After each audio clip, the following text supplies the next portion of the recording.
Sons of Porthos.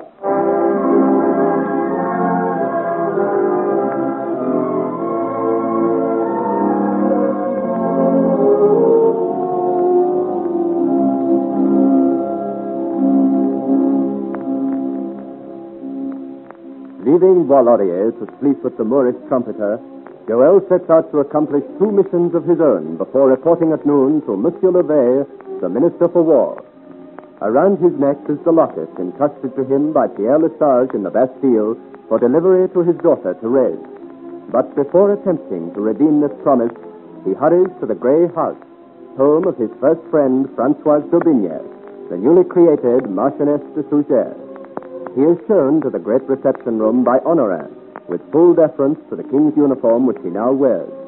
And here he waits, pacing up and down restlessly, so much of his mind still in Saint-Germain with his Aurore, that he does not hear the door open behind him, nor the soft steps of the royal governess until she speaks. Monsieur?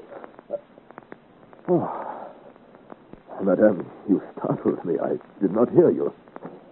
Nor did I recognize you for the moment in those clothes. I am a soldier of the King of France, madam. So I see. And a handsome one. Honorin told me a most distinguished musketeer had called to see me. He did not recognize you nor your finery. Much has happened since I saw you last, madam. You left Havre unexpectedly, I remember. You were detained?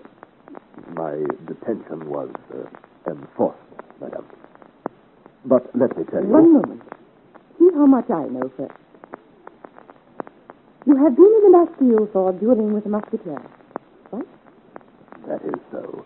A few days ago you were released, through influence, I gather. And now you are the Chevalier de Locmaria, but yesterday married to the beautiful Mademoiselle du Tombeau. You know all this. I had thought to tell you. You travel fast. The court of King Louis is no place to keep a secret. So it seems. But with what an odd look you stare at me. One would think you were not anxious for my happiness. Is this happiness, monsieur? It is true that there are crosses in it. We had scarcely exchanged a dozen words after the ceremony before the king's messenger arrived, and I was forced to leave. Monsieur Joël, do me a favor. Sit down a moment and tell me all. You appear to know most of it. I know what gossip says, monsieur. That is not always correct. The sympathy you inspire in me makes me curious to know everything concerning this event. An event which I so little anticipated when first I introduced Mademoiselle to court. Madame, it is not your fault we are separated. Indeed, we have much to thank you for. It was due to your kindness that my dear Aurore is now in so fortunate a position at court. Oh, such innocence and sincerity shames my suspicious mind. Madame, I do not understand. Never mind. Go on. Tell me what happened. By whose influence were you released from the Bastille? You are fortunate, from what I heard, to have escaped with your life. Indeed, madame, I know it. It was my lord, the Duke of Almada, who arranged for my release. So? The king himself signed the order, and most graciously gave his consent to my wedding with Aurore. How kind of him, monsieur. Oh, madame, how happy I was to see my Aurore again, and how proud of her. Yet, here I am on my way to the wars, doing my duty as a soldier of the king, yet with a heavy heart. Does your wife love you, monsieur? Oh, madame. Surely you are joking, certainly. Although she does not love me more than I do her. You do not doubt her love. To doubt her love would be to offend the most virtuous heart in the world. Yes, she let you go without hesitation? She even bade me go. She is the soul of honor, madame, for the which I love her the more. Madame, you know Aurore. Why do you question me thus? Have you any reason to doubt this Duke of Almada? You took a great deal of trouble, it seems, with your matchmaking. Why distrust a good old man like that? He has proved himself the best. and the most generous of men. Then you do not suspect him of any wish to deceive you? To what end? By what means? Under the sway of what interest? Madame, I do not understand you at all. What doubts are you endeavoring to waken me? What fires of suspicion are you kindling in my mind? Bear with me a moment longer, monsieur. Has Mademoiselle du Tremblay ever spoken to you about the king? But of course. He has mentioned him. I mean, in any particular way. What a strange question. Of course he has not.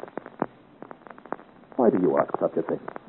Such a clear eye, such honest features, and an innocence that is unbelievable. Victim he may be, but not guilty accomplice. That I do not. Madam, what are you saying? What is it you are insinuating? Tell me. Speak plainly, madam, or upon my sword. Will rouse the household. I will rouse the whole of Paris, madam, if you do not tell me what you suspect. Do not be alarmed, my friend. I do not really know what could have put such silly questions in my head. I'll forget them and pardon me. I am a foolish woman to have spoken that. You frightened me, madam. I have been too long around the court, monsieur. If one listens long enough to the gossip, one's head begins to throb with it all.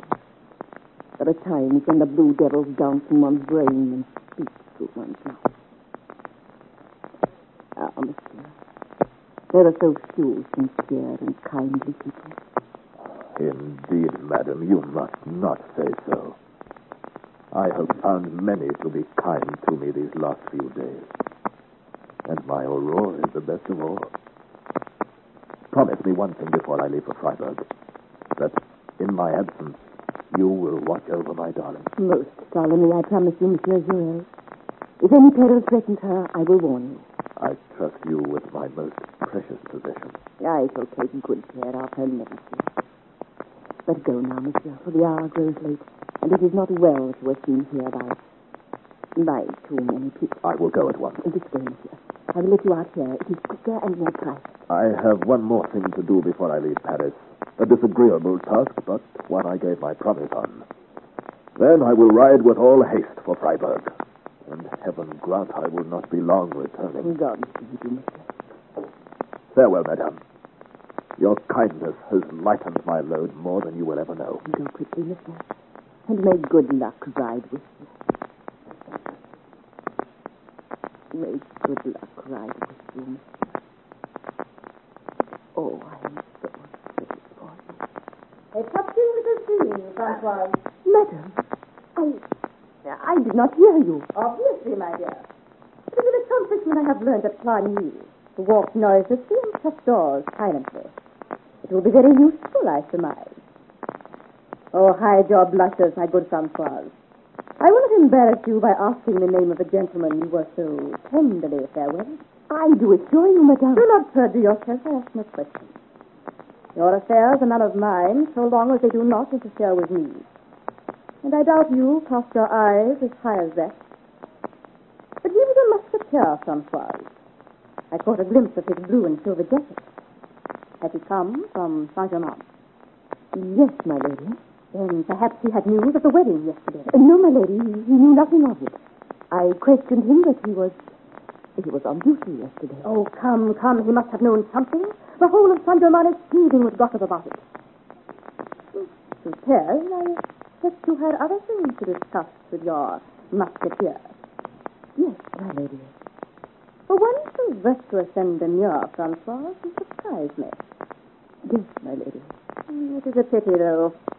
My knowledge of court gossip is larger than some suspect, but not as extensive as I would wish. One does not hear much at Clarny. No, my lady. Yes, my lady. No, my lady. Have you nothing else to say?